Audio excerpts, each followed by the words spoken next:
Bom, se você é brasileiro, você já deve ter ouvido essa introduçãozinha. É uma introduçãozinha de uma música do Racionais, né, chamada Vida Louca.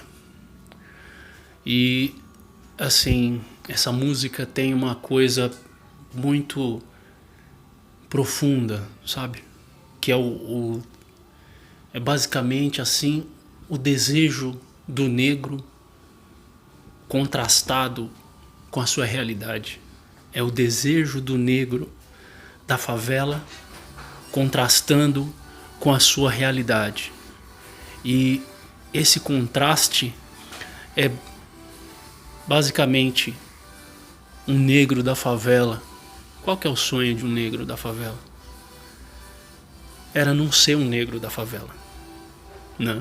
Era ser alguém que conseguiu ultrapassar isso. É ser alguém que conseguiu ir além disso, entendeu? E então, assim, tem até uma frase dessa música que ela fala que eu que queria assim um lugar gramado e limpo assim, verde como o mar, cercas brancas, uma seringueira com balança, desbicando pipa, cercado de criança. E aí entra o parceiro dele e diz: Ho, ho, brau, acorda sangue bom, aqui é Capão Redondo, truta, não Pokémon. E é verdade, entende? Para um negro sair da realidade que ele tem que estudar, ele tem que trabalhar, ele tem que simplesmente seguir em frente. É isso. E trabalhar muito, e se esforçar muito.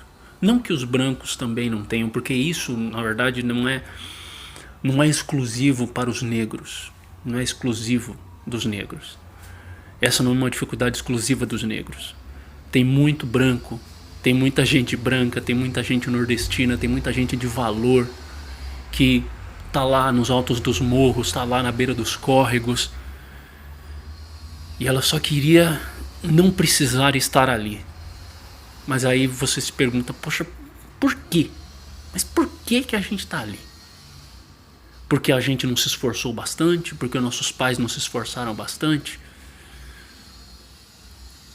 Não, eu acho que é porque o poder público no Brasil, ele sempre chega muito depois. Ele sempre chega depois que as pessoas já chegaram, né? Tanto é que, por exemplo, quando eu me mudei, aliás, quando a minha mãe se mudou para o nosso bairro lá em São Bernardo, que se chama Montanhão, o nome do bairro. Então você imagina o tamaninho que deve ser o bairro, né? Você já deve imaginar como é que é o bairro. É uma montanha mesmo. É uma montanha. E a gente chegou lá no Montanhão, eu tinha uns 9 anos quando a gente chegou lá, e não tinha água, a luz era parcialmente legalizada.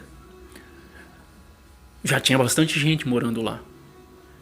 Mas na altura onde eu estava, onde a gente morava, que era, não eram degraus perfeitos, mas contando os degraus que a própria população, que é o próprio pessoal que morava na viela juntou dinheiro e cada um contribuiu com trabalho, contribuiu com cimento, com areia, para colocar cimento nos degraus. Era 120, 110, 115 degraus mais ou menos até a minha casa. Ainda não tinha água lá, né? Então depois que a gente tava lá, é que a minha mãe foi, porque ela sempre gostou de fazer as coisas dela dentro da lei, dentro das regras. Ela foi, chamou a Sabesp para subir até lá o encanamento, para colocar o relógio, pra gente poder ter água em casa. E assim, eu sempre agradeço a minha mãe pela força que ela fez para que eu pudesse ser um pouco melhor do que ela foi, para que eu estivesse num lugar diferente da onde ela tá, né? E assim, ela trabalhou, sempre trabalhou, inclusive trabalha até hoje, já tem quase os seus 60 anos e trabalha até hoje, para que eu pudesse fazer um Senai, porque naquela época quem fazia Senai era diferente, né? Tinha alguma coisa diferente, então ela se esforçou, eu já com quase 18 anos, ela pegou e falou: meu filho, vai fazer Senai.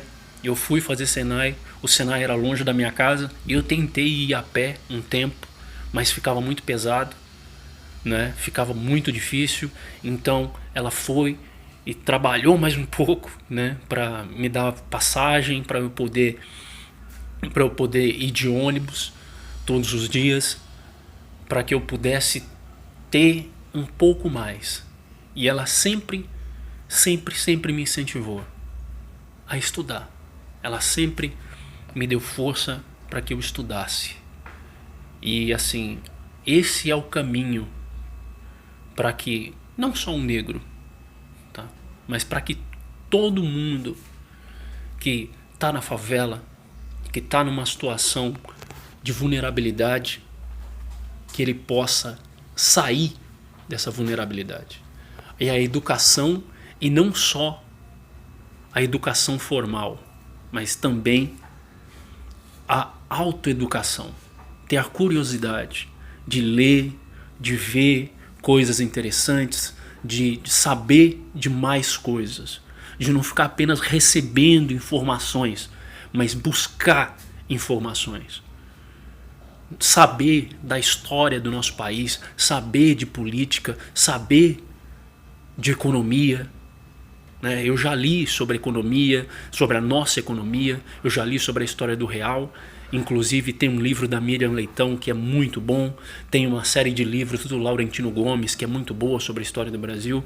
E assim você entende, você consegue absorver melhor o que acontece, por que acontece, e consegue dar orientação para os seus filhos, para os seus amigos, para os seus primos, para que eles possam ir além do que você foi.